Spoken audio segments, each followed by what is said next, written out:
Hello, everybody. Welcome back to the Mindcrack server, season 10.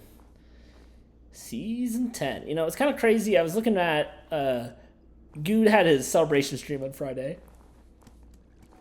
Turns out not Good's last stream, as people unlocked another subathon, but he's been very clear. His days as a full-time streamer are over. Whether he'll be an occasional streamer or not, we can hope. But we watched a lot of great videos and clips of Good Past, and he made his own finale video, which was very sweet.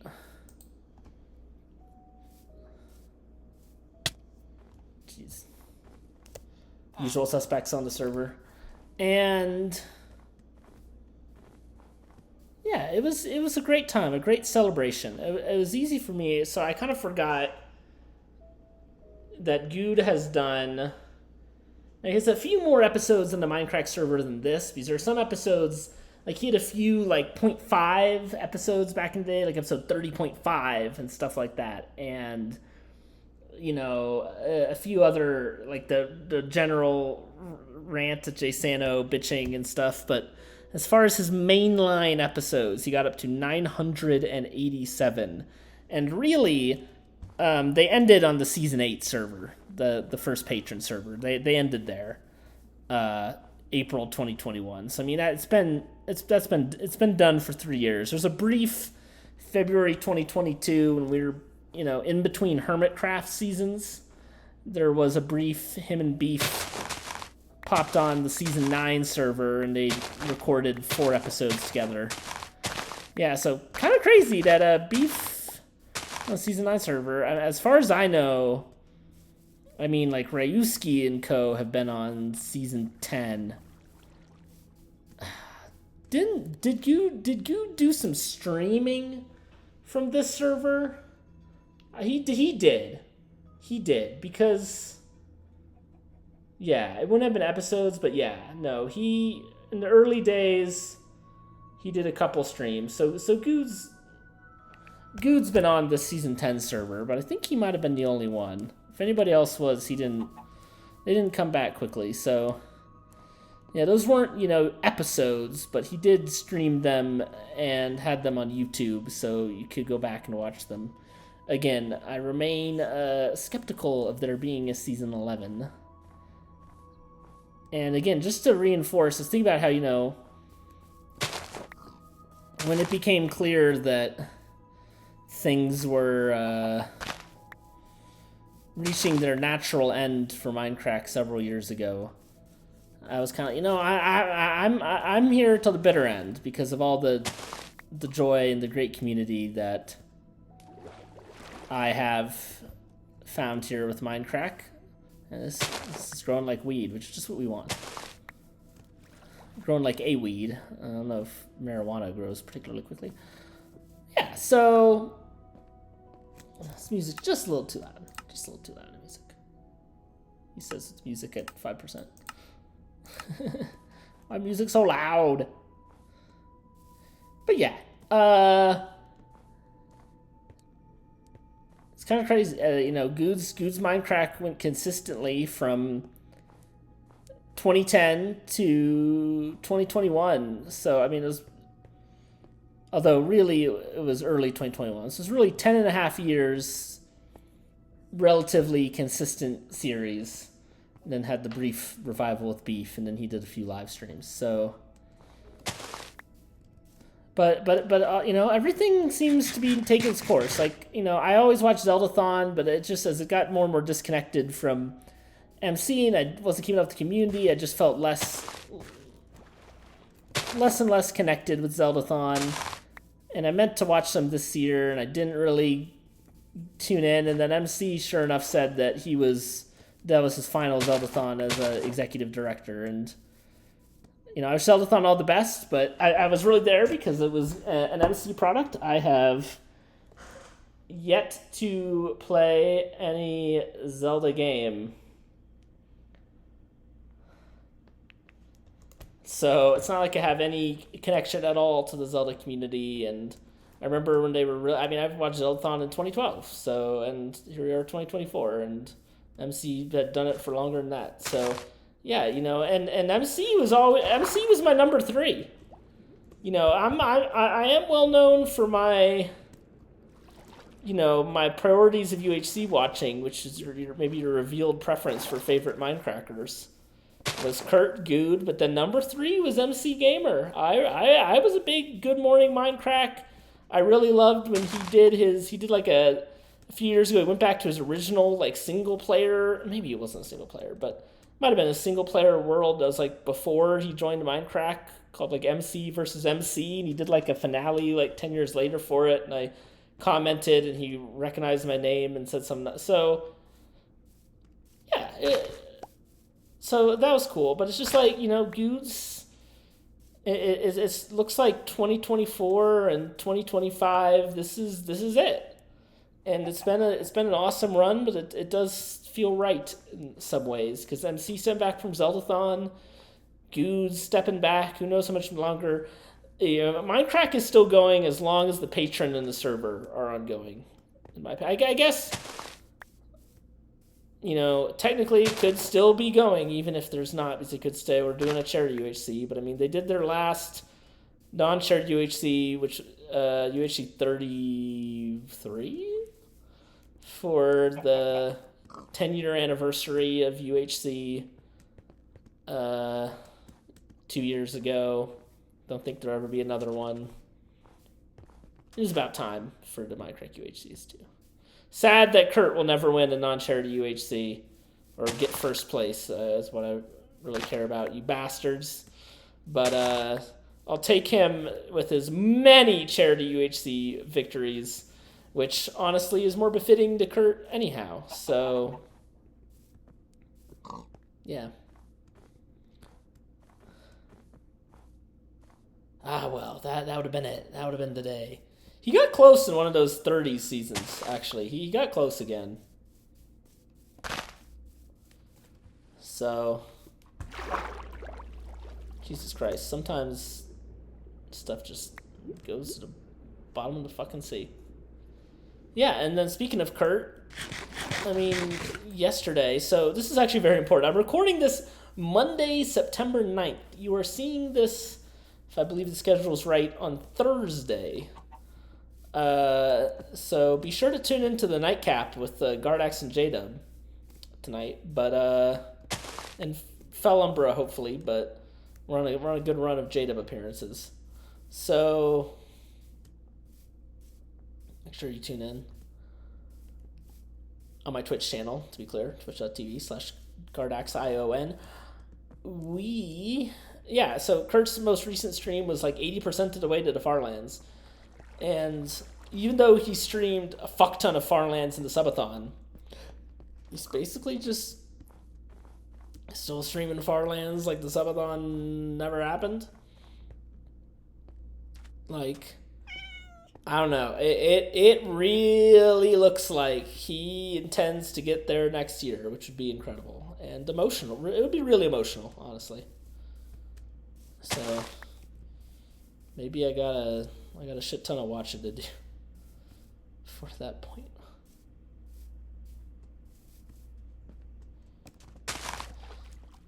You always learn your revealed preferences in the end.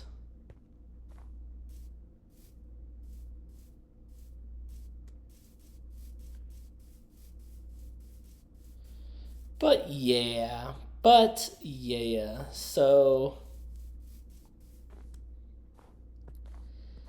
I don't know, everything seems to be coming to an end on the Mindcrack wise. And as I said last time, it feels like a cartographer better not be dead. Better not have jumped in here like a fucking idiot. Are you the cartographer, man? You are. Oh yeah, hold on.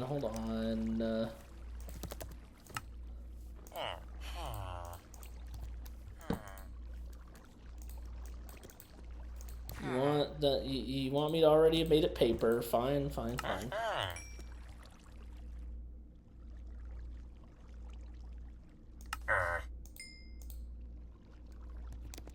We're working on you. We're working on you. So the NFL season is back. Broncos' first game is in Seattle. Seattle owns Denver across football, hockey, soccer. Just owns our ass. It's really frustrating because they're such a very close city to us culturally.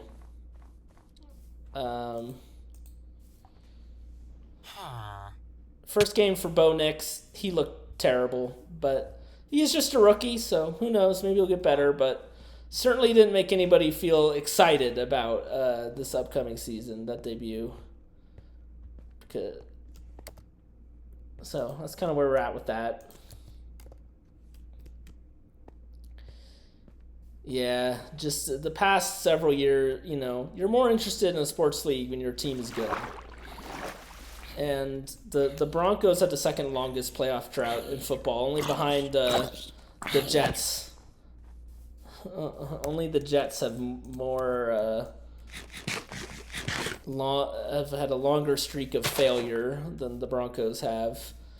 And eventually you're really upset and frustrated, and then it just turns to apathy. It's like where I am with the Rockies. Like, I'm a little more excited baseball season because baseball is my favorite sport, so I'm actually pretty excited for the baseball playoffs.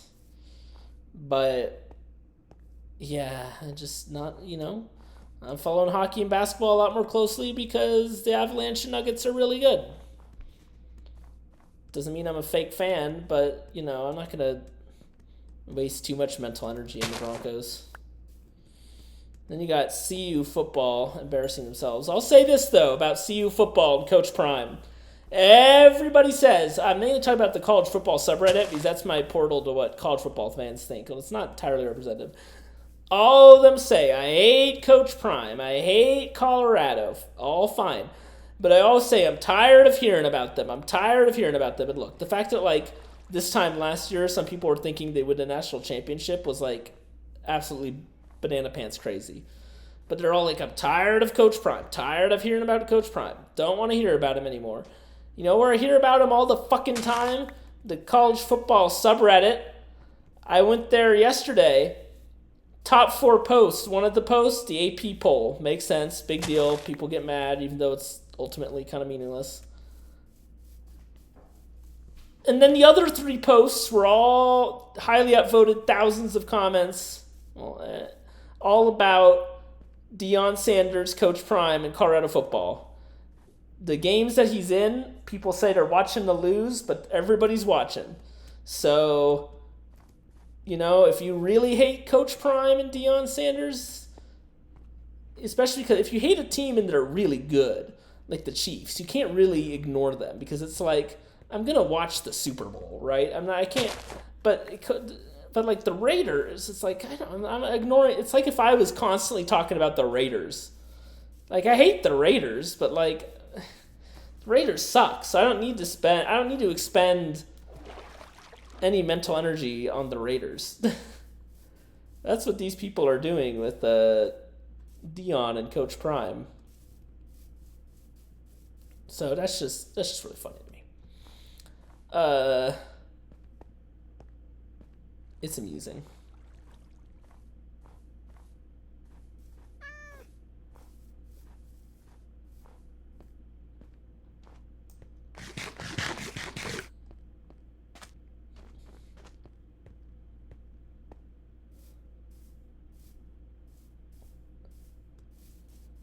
So, anyway, we thought Notre Dame football would be good, and then they went and lost at home to Northern Illinois, one of the worst losses in Notre Dame football history.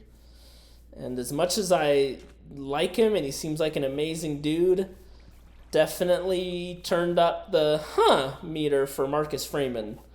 Although I think the main culprit in that game was Notre Dame's quarterback, Riley Leonard, just playing some ghastly football. At the end of the day, you gotta execute. And look, it used to be a few years ago. Let's talk about NIL. So, several years ago, when college football players weren't getting paid, Mannery, who was a classic Discord user, was like, "Yeah, He's like, fuck you, people should get paid for, like, and then Emily and I always explain, like, look, colleges can't directly pay players because of Title IX and things like that. Like, they can't do it. And then NIL came out, and the idea was, oh, people can sign, like, endorsement deals. It's like, at first it's like, cool, that sounds great. But it actually has just turned into a way for boosters to funnel hundreds of thousands of dollars to these kids. And look, it's tough because we're in this weird tension where these are basically the minor leagues for football, is college football. People aren't going to college for college. These elite athletes are going to these colleges because that is how they can participate. You guys seeing that? I'm just curious. No. In the minor leagues for football. There's no other option for them. But the point of colleges shouldn't be, like, you've got these colleges that run, do groundbreaking academic research. Like, University of Colorado has, like, an incredible aerospace engineering program and all this stuff. And then on the side, in order to sort of help fund a lot of this, they're essentially running minor league football teams. It's a really bizarre operation because, when college football was founded, it was just like, hey, 90% of the people that went to University of Colorado in the 50s were kids from Colorado. So unlike pro teams where you have free agents and everything, it was really like your state's players against your other state's players. And then Notre Dame was just like Catholics. Representative for all Catholics. All Catholic kids. But now, we're so divorced from that, and you see these conference realignments, and football is threatening everything. You always hear constant whispers that some people would like out of March Madness because they want more, a tournament where they'd be guaranteed to participate in, and they couldn't get upset. Probably not going to happen just because March Madness is such a big revenue generator, but damn, if you think the power schools want to get out of March Madness, you'd be right. So probably the middling, the real top schools don't care, but like your middling power schools don't want to get upset, so they care.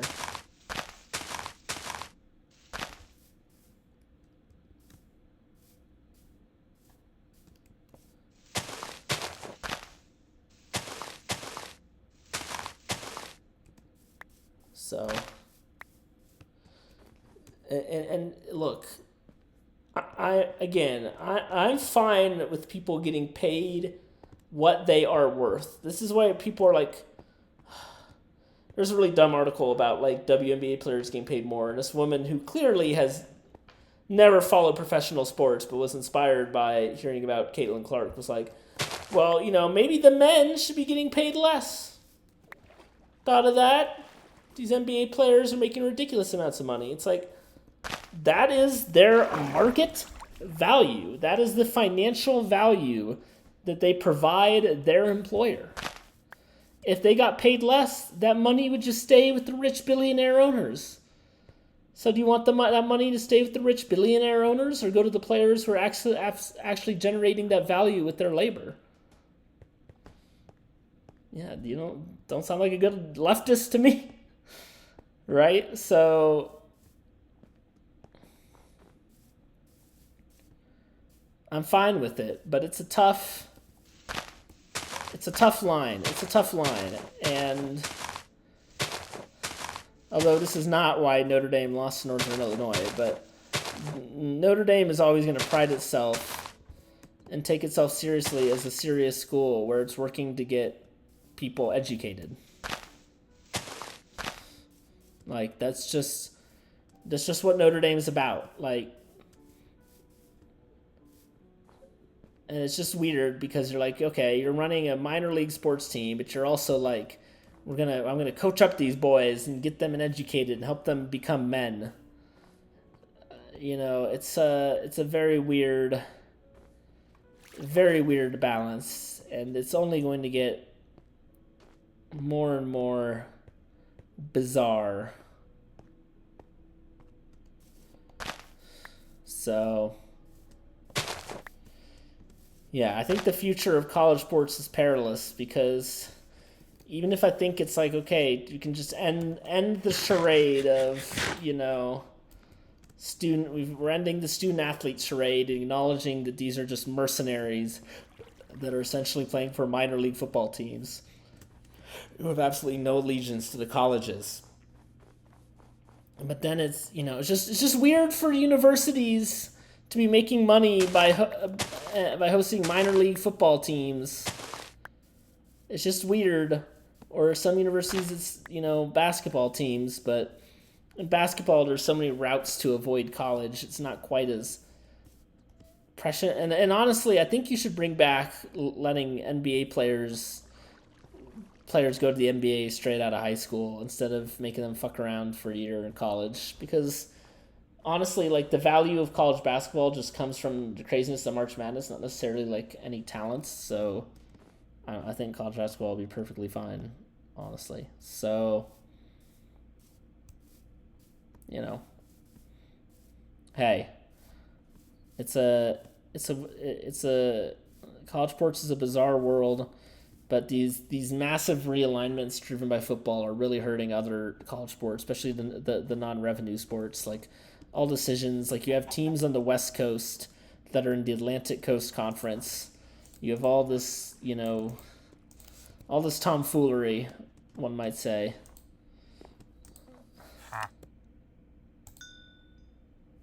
Close.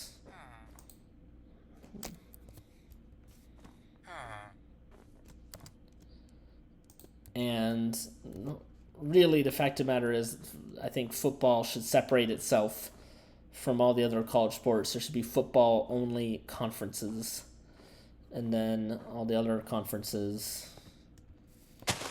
are regional. But yeah,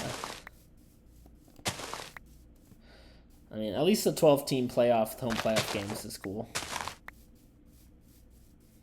Home playoff games is a very fun idea.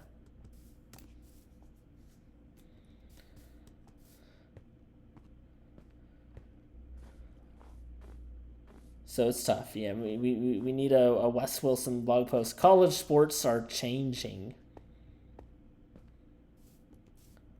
And it's definitely a bubble right now because your billionaire boosters are paying like out the ass for high school players who may not turn out to be good. And honestly, the reason I got all the way on this topic was about Riley Leonard. It used to be. I'd say, like, look, I can't really criticize a college sports athlete for doing something dumb or playing bad, because they're amateur athletes. They're not professionals. But now, when Riley Leonard is making several $100,000, which, I mean, good for Riley Leonard, but it does mean that I think it's fair for me to criticize somebody, even if they're not a college graduate, if they're being paid hundreds of thousands of dollars. So you're not an amateur, you're a professional athlete at this point. So if you play like shit against Northern Illinois, let you know. Now, I don't think Notre Dame is eliminated from playoff contention. Our schedule is not good, mainly because we have to play all these shitty ACC teams. We're supposed to play Florida State, and they have vomited all over themselves. But if Notre Dame wins out and beats USC at USC, I think they will find a way into the playoffs. But it doesn't look like it's going to happen now, does it? It's gonna be a rough watch when the Peacock documentary catches up again. They were not expecting that. They were talking like Notre Dame can win national championship, which was, let me tell you, that was kind of a Notre Dame propaganda doc. Although it's kind of funny to me how many people hate Notre Dame as well. I get it, because Notre Dame has their own TV deal and all stuff. People are like, oh, they're always overrating Notre Dame. Actually, I've got the stats for you. They're always like, oh, Notre Dame, always overrated. Okay, here we go. This is the last 7 seasons. Okay, first AP poll to last AP poll. I've got the receipts. 2017, Notre Dame started out unranked, number 28. They were receiving votes, so you can infer they were ranked 28th. They ended the season ranked 11th, plus 17. Big. 2018, started out ranked number 12, ended ranked number 5, plus 7. They were underrated in the preseason. 2019, they started out number 9, went down to number 12. It's about properly rated. 2020, started out number 10, ended at number 5. Slightly underrated. 2021, started number 9, ended number 8. Perfectly rated. 2022, started number 5, ended number 18. Okay, a little overrated in 2022. Last year, they started out ranked number 13th. They ended ranked number 14th. Properly rated. So, Notre Dame is usually pretty properly rated. I mean, I think Notre Dame fans are relatively inoffensive, at least especially on the internet, because they're all the crazy Notre Dame fans are like 80. So, I think Notre Dame fans are pretty chill, honestly. Like a lot of them on Reddit were just very congratulatory to Northern Illinois and are generally just very welcoming and chill. So, and it's not like Notre Dame has won a national championship since 1988. So, and God willing, they'll win one again. But wouldn't be surprised if they don't, just because of what I said about Notre Dame taking itself seriously as an academic school. In case you're wondering how I'm a Notre Dame fan, my mom's whole family is Catholic, so they were Notre Dame fans because when you were a Catholic in like the Great Depression, the best positive example of Catholicism was Knute Rockne's Notre Dame whipping some ass. So all Catholics kind of became Notre Dame fans. They were making Catholics look good. And my dad, not a Catholic, who always hated Notre Dame, more understandably, because that's back when Notre Dame was actually, good. He's old. Then he went to get his MBA at Notre Dame. And actually, he went there in 1991 after Colorado, who he was a fan of, beat Notre Dame. Not in the national championship game, because that's not how it worked back then, but in the Orange Bowl to win the national championship. And he bragged about it in his first master's class. So my dad has seen his college team win a national championship. He wasn't a Notre Dame fan in 1988, but he was a CU fan in 1990 in the national championship. And I will tell you something: CU ain't never winning another one. Never. University of Colorado will never, ever win another national championship. Ever. Like, it's kind of miraculous that TCU and Washington got to the national championship game the past 2 years. Like, that's crazy. But, I mean, they sure, and especially TCU, lost like 70-3 or whatever the fuck that was. Maybe that was Georgia FSU. It was like 63-7, I think. Made Broncos Seahawks look like a close game. That Georgia TCU game. Yikes. So, yeah. Just because the deck's, stacked against Colorado. Oh God! Get out of my face, sir. Okay, you'll take glass, Pains. Yeah, we need to get you up to journeyman, sir. I'm gonna need to bust out a shovel here. Guess I'll make a diamond shovel with those diamonds I found in the chest, because fuck it, why not?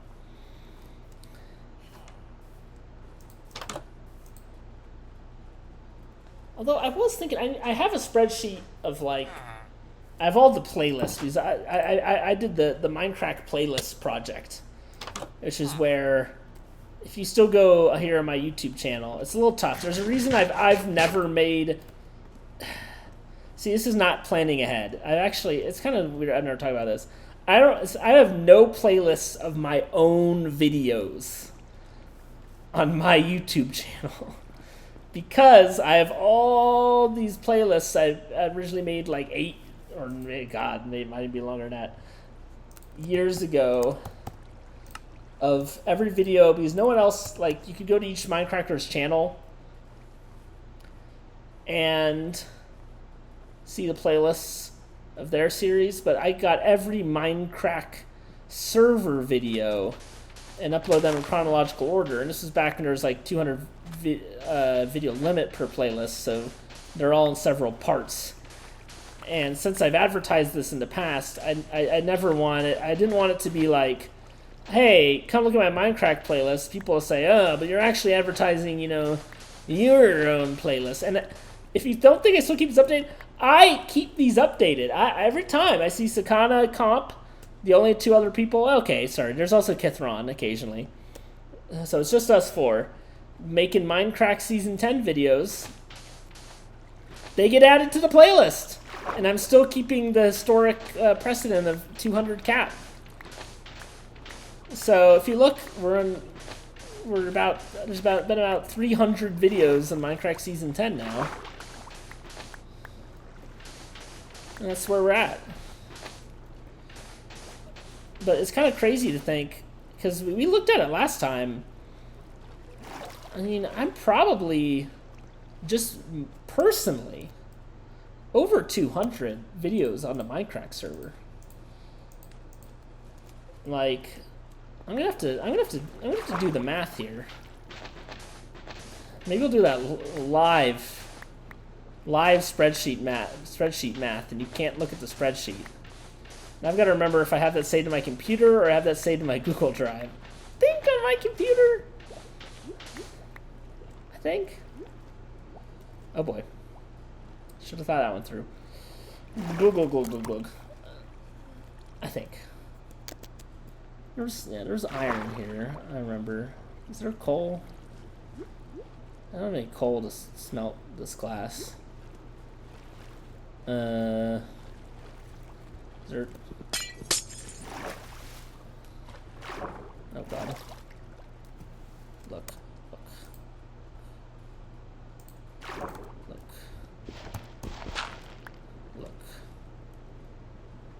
Okay.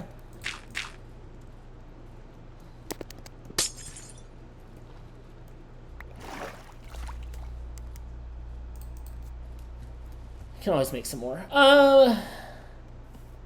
Each mountain has coal. Like, I might... It's kind of crazy. Like, Sakana and I have made a lot of videos for the Mindcrack server. And it feels natural now. I mean, this is the 3rd iteration of the patron server, which is crazy. I mean, the patron server's been going on for over 4 years, but... if I would have told myself in 2012, as I'm like, oh my god, these guys are the coolest people in the world. And then I would have said, and in the future, by 2024, you'll have uploaded a couple hundred videos from the Mindcrack server. I'd be like, holy shit, my dreams, they've come true. And honestly, you know what? I'm not a big popular YouTuber, but that does look exhausting, doesn't it? An extraordinary privilege, to be sure, but pretty exhausting. Look at these mountains over here. Coal, please. So, in a way, what I really wanted, total immature kid me, was, of course, be playing with the Mindcrackers. But what I really wanted was I wanted the Mindcrackers of my own. And the Mindcrackers of my own is what I got with the Turtles. I mean, I was like, I love UHC. I want to play UHC, but also I'm a young child, and you have to go on servers, and you can't just load in and play UHC until I play Mindcrack. That was a good time playing Mindcrack, but ahead of its time, sort of, not really.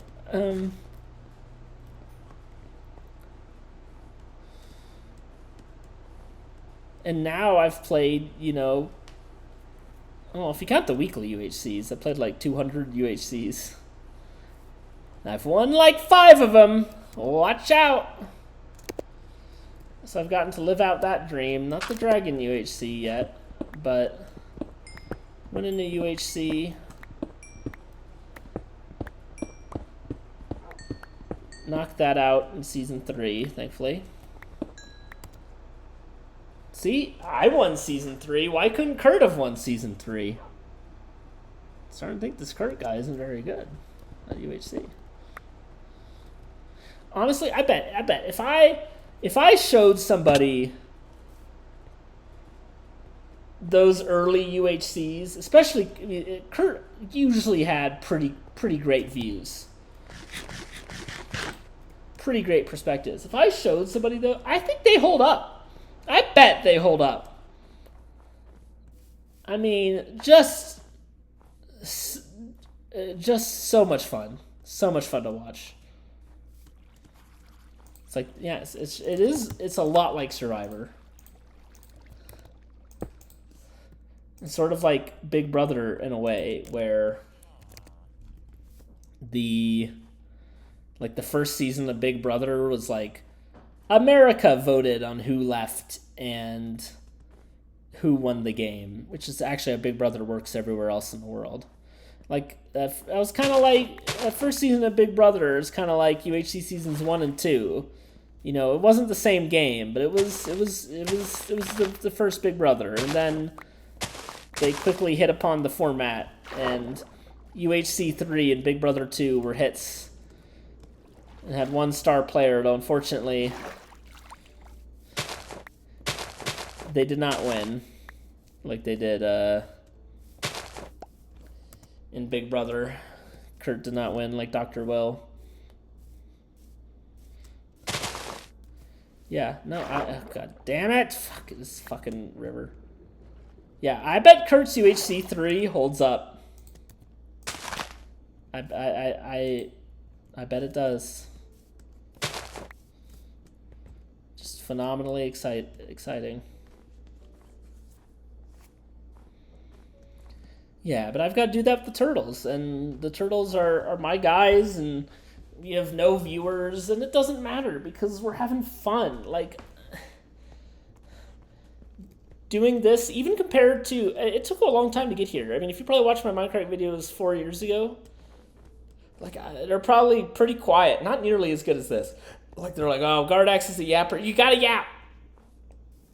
Listen, if you're filling out a single player video and it's just you here, and I'm somehow thinking I gotta keep people engaged this whole time,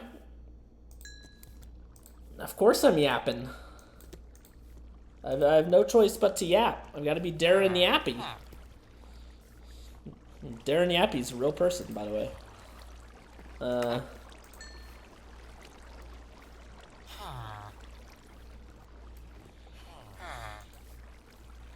So, that's gotta yap.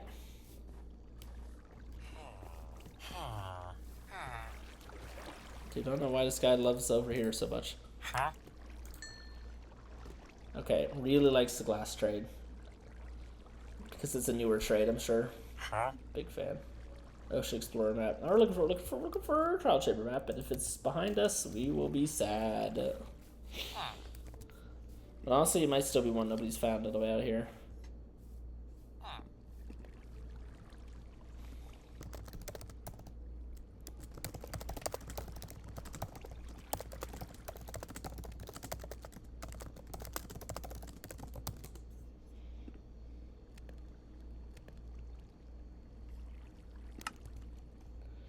Yeah, let me see. I think I just called it Mindcrack stat sheet.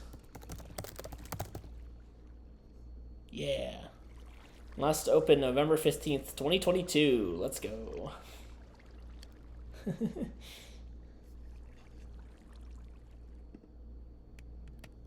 Yeah, Excel just randomly quit itself for God knows why.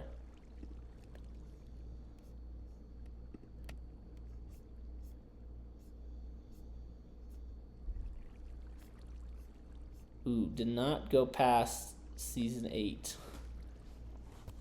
Okay. So season 8, part 3. I have me down as 12 videos. Let's go see if that's true. Let's look at my playlists.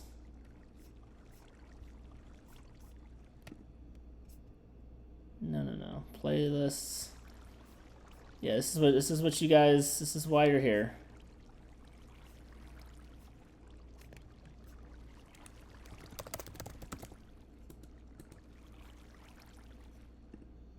Looks like some videos have been removed because, you know.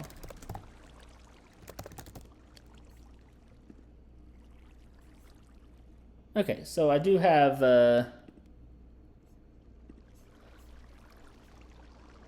12 videos.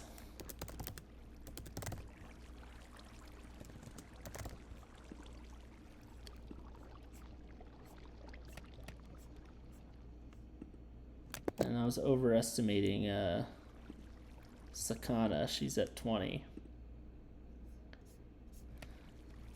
Looks like some people removed videos at some point. I don't know. Mindcrack Season 9 was tough. That only got 246 videos total. Which, I mean, that's tough.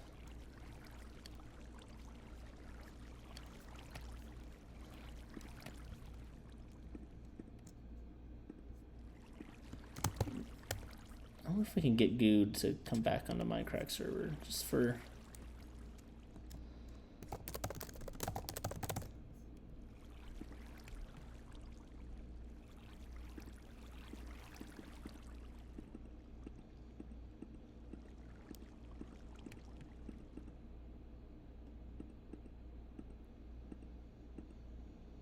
Okay, so I had 21 videos. Oh, I need to count comp for sure. Sakana had 49 videos. Good had 4. So Good, at least according to this, he did reach 1,005 videos on the Mindcrack server. With various, you know, accoutrements. You not summing? You dumb? You dumb.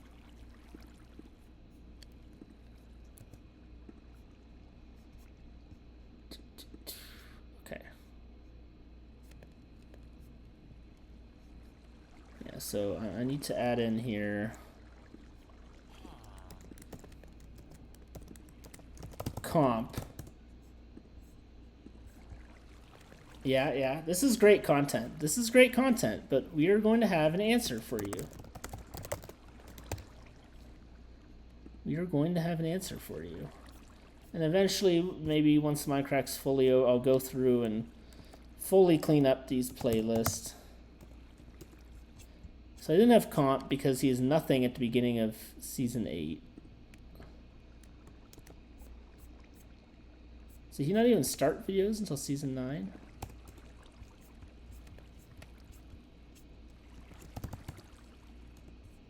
Guess not. I'm just keeping this water noise in the background so you guys can tell that there's still something happening.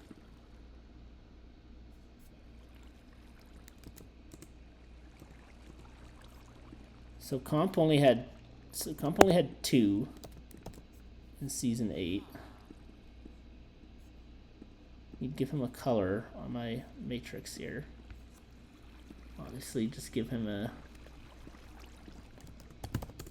comp. And then Season 9. We're almost done, everyone. We're almost done. Season 9. Yeah, Season 9 just didn't quite... Jesus Christ.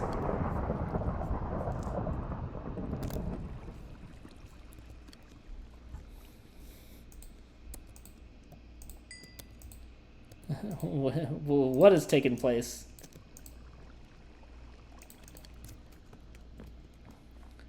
Look, I was waiting for the shit to smell anyway, alright?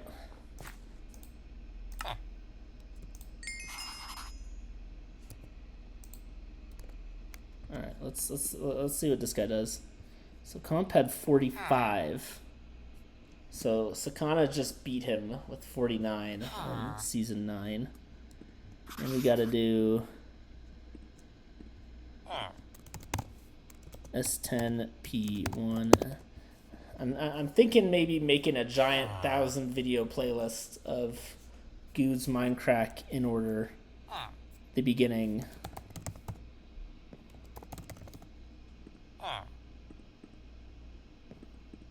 So he had 9 streams season 10. But I'm just saying this might be the but season 10 part 2 might be finally the Minecraft playlist where there's no Good Boulder Fist. Because he's somehow made it into every single playlist.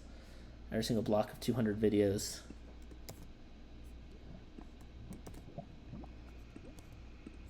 Okay.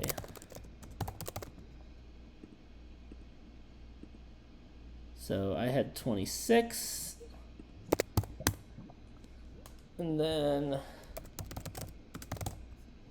Oh man, Sakana... I forgot that Sakana went beast mode. 131. Boom. And Comp had 26.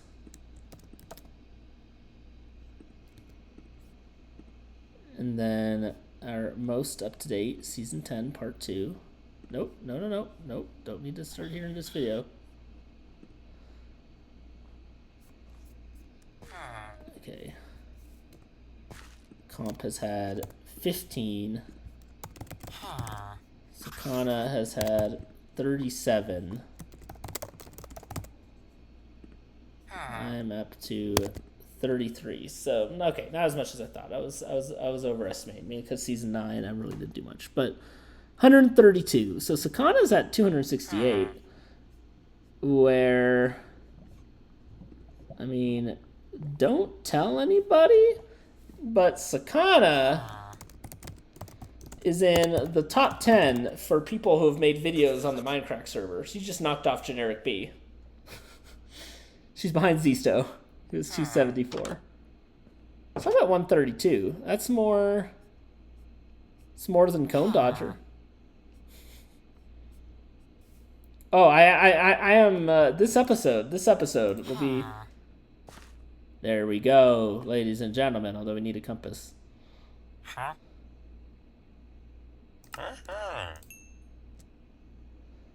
Do you need a compass? Oh, but I have a compass. I knew I was keeping the compass for some reason. I knew. Okay, then we'll take the episode. So, yeah, Sakana is in the top 10 of people who have made videos on the Mindcrack server. That's right, everybody. Get fucked, Generic B, you piece of shit. Make way, make way. And actually, with this video, I will tie Milby. Is that... I think that might be a full Damon. Not sure. Isn't that wild? Ain't that something? By the way, if you're curious about Comp, he is at 88.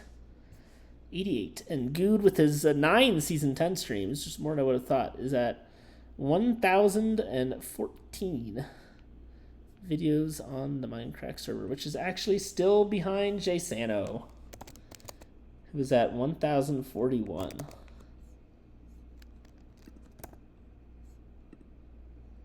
And then, yeah, MSC Gamer, yeah, these have all unchanged. So, yeah, most videos on the Mindcrack server, it was Jay Sano, man. 1,041 videos. Good at 1,014. Beef 646. MSC Gamer 477. BOO 373. Anders 315. That one's actually legitimately shocking to me. Anders 315. Adlington 312. Pause 275. Zisto 274. That's actually crazy. It's that close. Is that? Yeah, no, that's right. And then Sakana 268. Don't fuck with Sakana. So anyway, if you would have told me it had 133 videos on the Mindcrack server, I would have told you were clinically ill. Anyway, thanks for listening to the ramble. next week, we probably are going to talk about the debate. Fingers fucking crossed. And we're going to investigate this trial chamber map. All right. Catch you next time. Bye.